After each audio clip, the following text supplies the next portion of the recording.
The question on everyone's mind these days is getting in shape for summer. Now, the word doctor is derived from the Latin doco, means to teach. And so doctor means teacher. So I thought I'd teach you what I learned.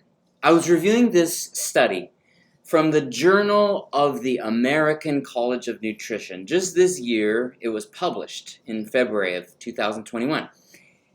And what they did was they took a Mediterranean diet, which is the gold standard for weight loss, for cancer prevention, for Alzheimer's prevention, for depression prevention, for good cognition, you name it, diabetes prevention, obesity, high blood pressure, everything, it seems to be the gold standard. Now, they put that against a low-fat vegan diet. And the principal investigator was Neal Barnard.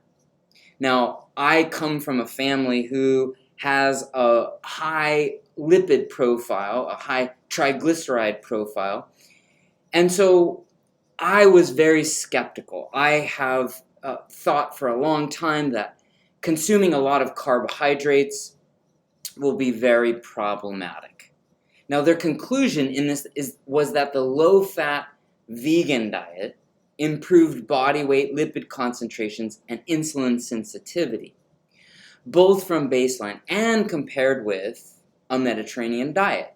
Now, blood pressure decreased in both, but lower on the Mediterranean diet. So I was so skeptical, I set out to disprove it myself. I set out to follow this low-fat vegan diet. And their recommendations was eat vegetables, grains, legumes, and fruits. And they did say that, hey, you're going to be deficient in micronutrient B12. So supplement with 500 micrograms of B12 per day, which is what I did, a spray under the tongue. And it was a 16-week trial, and they did a crossover. So the participants did one diet and then crossed over to the other diet for the next 16 weeks. So on the low-fat vegan diet, 75% of your calories came from carbohydrates, 15% protein, 10% from fat. So again, I thought I was going to balloon up and gain a ton of weight and then write a letter to the editor and say, hey, this doesn't work. Now, I think it's a bit of a misnomer, the low-fat vegan diet.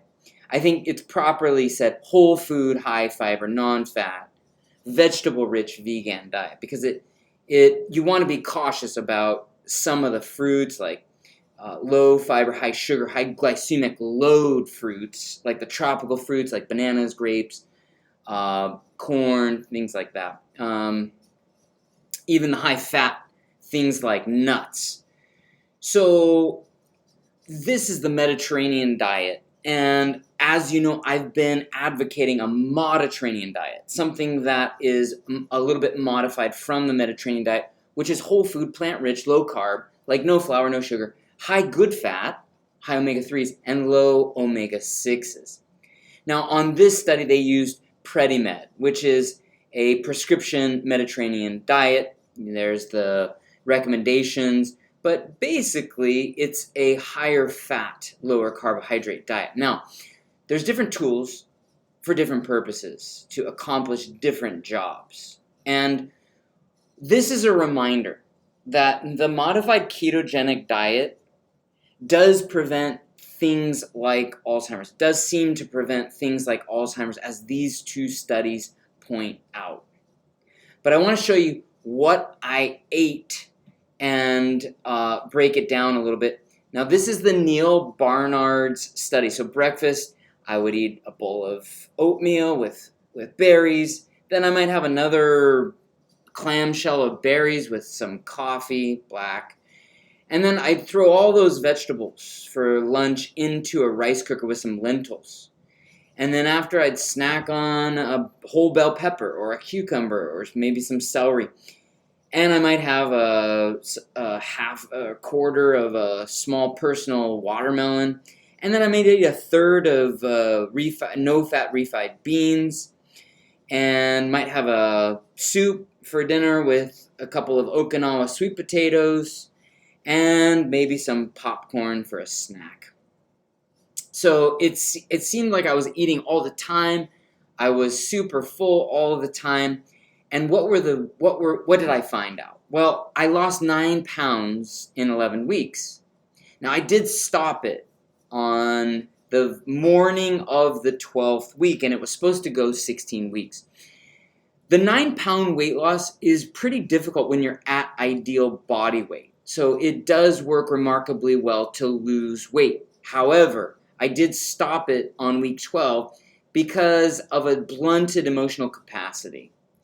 There was a bit of cognitive blunting, and I think I felt a little less joy about things that I usually was jazzed about. Now, there's also a gut biome turnover that produces a lot of gas and can produce a lot of bloating.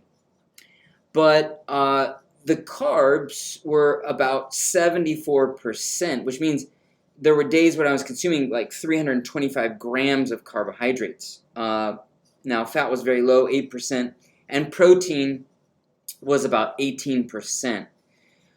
It averaged about 1,650 calories, but I was extremely full all throughout the day. Now, this is more typical of what I had been eating for the 5 years prior. Very high in fat. The carbohydrates would typically be about 8%, something below 30 grams per day of carbohydrates. And the fat was the highest macronutrient, usually about 75%, maybe 105 grams of fat in the day. And protein was about 20%, 19 to 20%. So this strategy has about 1,250 calories in a day. And so there's less calories, less fiber. And so I was maintaining weight. I felt good, but I did have a little bit of ankle swelling. But that's about it. That's the only negatives that I had on this for being on it about 5 years. I noticed that ankle swelling went away when I switched over to the Neal Barnards, which was an unexpected finding. And so here's just a depiction of kind of how it works. If you are keto, high fat, you don't have a lot of stomach volume. Protein has been the darling of weight loss. But as you can see, protein, it doesn't take up as much volume as a super high fiber, low fat. You get the same for the same amount of calories. You get a lot more volume, and it seems like your GI tract is always full. So you tend to lose weight because you just can't take in enough calories throughout the day if you follow the rules. That's what I learned. Hope it can benefit you in some way. Look forward to hearing your results.